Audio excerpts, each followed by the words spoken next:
والمعاصر الباقرية والآثار الجعفرية والعلوم الكاظمية والحجج الرضوية والجواد التقوية والنقاوة النقوية والهيبة العسكرية والغيبة الإلهية بأبي الزهراء مصطفى محمد.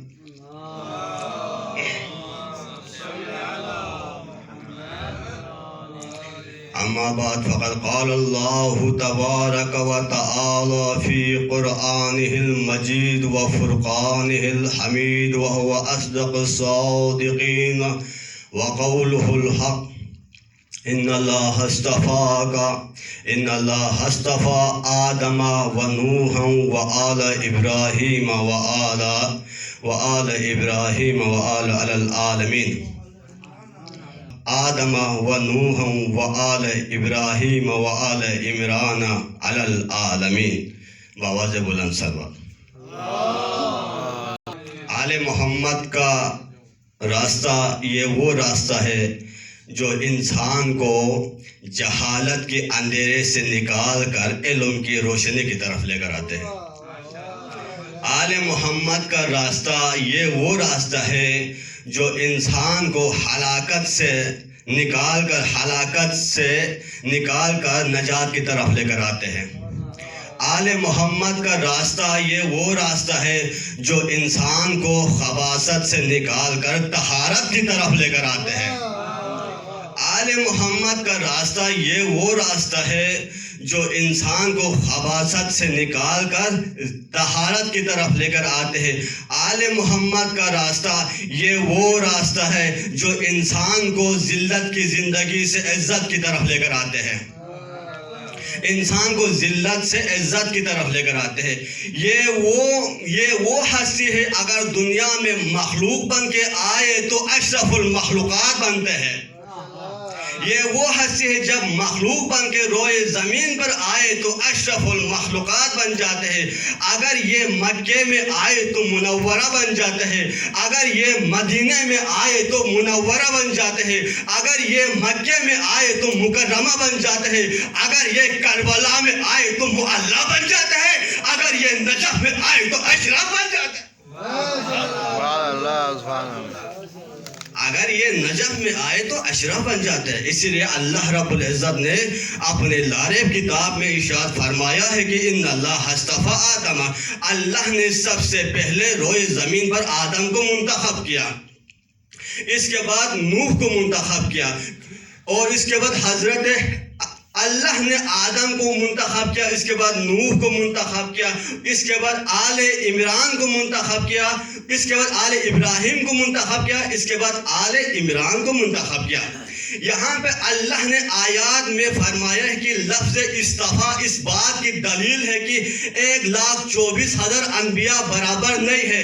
ان میں سے کہ بعض پیغمبر ایسے ہیں جو فقط صاحب شریعت ہے، وہ باقی انبیاء سے افضل ہے. جس طرح انبیاء افضل نہیں، جس طرح انبیاء برابر نہیں ہے، اسی طرح اللہ نے روئے زمین پر پوری انسان برابر پیدا نہیں کیا ہے. لفظ اصطفیٰ اس بات کی دلیل ہے وفادار اور غدار برابر نہیں ہو سکتا ہے. لفظ اصطفیٰ اس بات کی دلیل ہے کہ وفادار اور غدار برابر نہیں ہو سکتا ہے. لفظ اصطفیٰ اس بات کی دلیل ہے کہ مومن اور منافق برابر نہیں ہو سکتا ہے. لفظ اصطفیٰ اس بات کی دلیل ہے کہ رضی اللہ اور لعنت اللہ برابر نہیں ہو سکتا ہے. لفظ اصطفیٰ اس بات کی دلیل ہے کہ خلیفۃ الرحمن اور خلیفۃ الشیطان برابر نہیں ہو سکتا. سبحان اللہ. لفظ اصطفیٰ اس بات کی دلیل ہے وفادار اور غدار برابر نہیں ہو سکتا. اللہ نے فرمایا ہم نے آدم کو منتخب کیا، کیوں؟ روئے زمین پر آدم سب سے افضل تھا. اس کے بعد نوح کو منتخب کیا، کیوں؟ کیونکہ نوح روئے زمین پر سب سے افضل تھا جناب آدم کے بعد. اس کے بعد حضرت ابراہیم کے دور میں ابراہیم سب سے افضل تھا. اس کے بعد حضرت آل عمران کو منتخب کیا کیونکہ آل عمران سب سے افضل تھا. اسی لیے رسول اکرم نے فرمایا کہ میں آل ابراہیم میں سے ہوں کہ علی آل عمران میں سے ہوں. میں آل ابراہیم میں سے ہوں اور علی آل عمران میں سے ہیں. یعنی کہ جب 1,24,000 انبیاء اللہ نے برابر پیدا نہیں کیا، انسان برابر، یعنی روئے زمین پر جتنا انسان ہے کہ پورا انسان برابر نہیں ہو سکتے، تو صحابی کیسے برابر ہو سکتا ہے؟ اسی لیے بعض لوگ اہل سنت کے لوگ نعرہ لگاتے ہیں نا کہ ہر صحابی رسول جنتی جنتی. اس نعرے میں تھوڑا سا اضافہ کرنے کی ضرورت ہے. ہر صحابی رسول جنتی جنتی کے ساتھ ہر غدار رسول لعنتی لعنتی کا ساتھ ہونا چاہیے. کیونکہ جب انسان برابر نہیں، جب 1,24,000 انبیاء برابر نہیں، تو صحابی کیسے برابر ہو سکتا ہے؟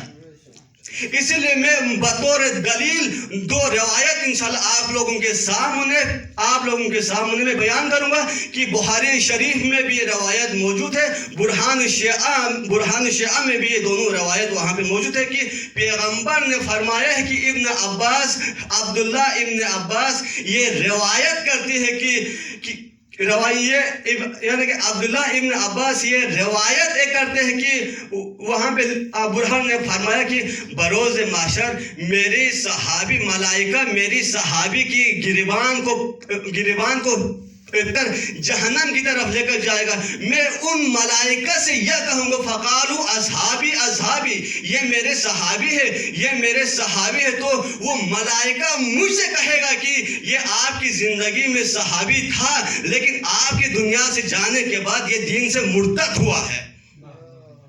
اور دوسری روایت، جب جنگ خندق کے موقع پر جنگ خیبر میں ایک صحابی کو رسول اکرم نے مال غنیمت کی حفاظت کے لیے صحابی رکھا تھا.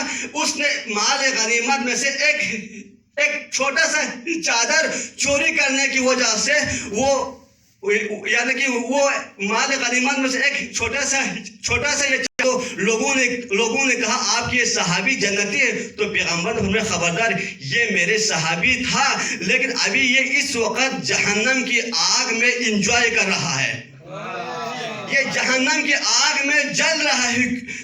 تو پیغمبر نے ان سے کہا یہ مال غنیمت میں سے ایک چادر چوری کرنے کی وجہ سے یہ جہنم کی عذاب میں مبتلا ہے. تو میں پوری امت مسلمانوں سے میں یہ پوچھنا چاہتا ہوں، میں یہ کہنا چاہتا ہوں، جس صحابی نے ایک چادر چوری کرنے کی وجہ سے وہ جہنم میں جا سکتا ہے، تو پورے باغ فدق لوٹ کے کھانے والے صحابی جنت میں کیسے جا سکتے ہیں؟ واہ واہ واہ واہ، ماشاءاللہ ماشاءاللہ. جو ایک چادر چوری کرنے کی وجہ سے صحابی جہنم میں جا سکتے ہیں، تو باغ فدق لوٹ کے کھانے والے صحابی جنت میں کیسے جا سکتے ہیں؟ شیخ صدوق علیہ رحمت سے سلطان رکن الدین ایک بادشاہ ہے، اس نے شیخ صدوق سے پوچھا کہ آیا رسول کے دنیا سے جانے کے بعد رسول کے صحابی گمراہ ہو سکتا ہے؟ تو اس وقت شیخ صدوق علیہ الرحمن نے فرمایا کہ جب اللہ کے ملائکہ کے ساتھ عبادت کرنے والا ابلیس گمراہ ہو سکتا ہے، جب نوح کے بیوی گمراہ ہو سکتا ہے، جب نوح کے بیوی اور بیٹے گمراہ ہو سکتا ہے، لوط کی بیوی گمراہ ہو سکتے ہیں، حضرت موسیٰ کی امت موسیٰ کوہ طور پر جانے سے واپس آنے میں دیر ہونے کی وجہ سے اس کی امت گمراہ ہو سکتا ہے، یعقوب کے 11 بیٹے گمراہ ہو سکتا ہے. کیا رسول کی صحابی گمراہ نہیں ہو سکتا؟ کیا رسول کی صحابی گمراہ نہیں ہو سکتا؟ جس طرح انسان برابر نہیں ہے اسی طرح ایک باپ کے 12 بیٹے برابر نہیں ہو سکتے. حضرت یعقوب علیہ السلام کے 12 بیٹے تھے. ان میں سے 11 بیٹے جو رسول کی صحبت میں تھا, رسول کی چہرے کی زیارت بھی کرتے تھے, رسول کے دسترخوان پہ رزق بھی کھاتے تھے, یعنی کہ نبی کی چہرے کی زیارت بھی کرتے تھے, لیکن وہ پھر بھی گمراہ رہا. ایک یوسف جو بچپن سے باپ سے جدا ہوئے, اس کے بعد جنگلوں میں بھی رہا, اس کے بعد غلام کی شکل میں بازاروں میں فروخت ہوا, اس کے بعد مصر کی زندان میں بھی رہا, اس کے بعد زلیخا کی مکر و فریب سے بچتے رہا. لیکن ایک یوسف جو 40 سال کافروں کے درمیان رہنے کے باوجود پھر بھی رضی اللہ, یعقوب کے 11 بیٹے نبی کے گھر میں ہوتے ہوئے پھر بھی لعنت اللہ. تو میں یہاں پہ یعنی کہ یعقوب کے 11 بیٹے نبی کے گھر میں بیٹھ کر پھر بھی وہ گمراہ ہوئے. تو میں یہاں پہ میں ایک جملہ کہنا چاہتا ہوں, یعنی کہ اگر انسان کی سیرت اور گفتار اور اگر انسان کی سیرت اور کردار ٹھیک ہو, وہ جہاں پہ بھی رہے وہ رضی اللہ ہے. اگر وہ کافروں کے درمیان رہے وہ رضی اللہ ہے. اگر انسان کی سیرت اور ٹھیک نہیں ہو, اگر وہ نبی کے گھر میں بھی رہے وہ پھر بھی گمراہ ہے.